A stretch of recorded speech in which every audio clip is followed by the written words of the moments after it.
কখনো কি ভেবেছো জীবন নামের যুদ্ধক্ষেত্রে সবচেয়ে বড় শত্রু আসলে কে? দারিদ্র, ব্যর্থতা, নাকি সমাজের তিরস্কার?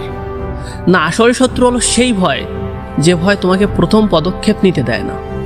আজকের গল্পে তুমি সেই ভয়কে জয় করার পাঠ পাবে। বছর 10 আগের কথা। এক যুবক একটা ছোট্ট গ্রামে বসবাস করত। তার ঘরে ছিল না বিদ্যুৎ, স্কুলে পড়ার সময় ছিল না বই কেনার সামর্থ্য। দিনে ক্ষেতের কাজে মজুরি করত, আর রাতে মাটির প্রদীপের আলোয় পড়াশোনা। চারপাশের মানুষ হাসতো আর বলতো, এই ছেলে দিয়ে কিছু হবে না, ভাগ্যে যা আছে তাই হবে। কিন্তু সে একটাই জিনিস বিশ্বাস করত, ভাগ্যকে লিখতে হয় কলম দিয়ে, অজুহাত দিয়ে নয়। বছরের পর বছর লড়াই করেছে, অনেকবার ব্যর্থ হয়েছে, কিন্তু থেমে যায়নি। যখন টাকা ছিল না, সে মানুষের পুরনো বই ধার নিয়েছে। যখন খেতে পায়নি, তখন ক্ষুধা মিটিয়েছে স্বপ্ন দিয়ে। শেষমেশ সেই ছেলেটাই হলো গ্রামের প্রথম বিশ্ববিদ্যালয় পড়ুয়া। আজ তার নাম সবার মুখে সম্মানের সাথে। যারা একসময় হাসতো তারাই আজ বলে, আসল যোদ্ধা তো এই মানুষটাই। তুমি কোথা থেকে এসেছো সেটা কোনোদিনই তোমার পরিচয় না।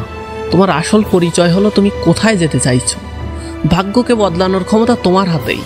তুমি চাইলে দারিদ্র হার মানবে, ব্যর্থতা পথ ছেড়ে দেবে, আর ভয় পালিয়ে যাবে। মনে রেখো, ইতিহাসে নাম লেখায় তারাই যারা ভয়কে জয় করে প্রথম পদক্ষেপ নিতে সাহস দেখায়। ভিডিওটি দেখার জন্য ধন্যবাদ। নতুন ভিডিও মিস না করতে চাইলে আমাদের চ্যানেলটি অবশ্যই সাবস্ক্রাইব করুন। দেখা হবে নতুন ভিডিওতে। সাথেই ছিলাম আমি তুহিন।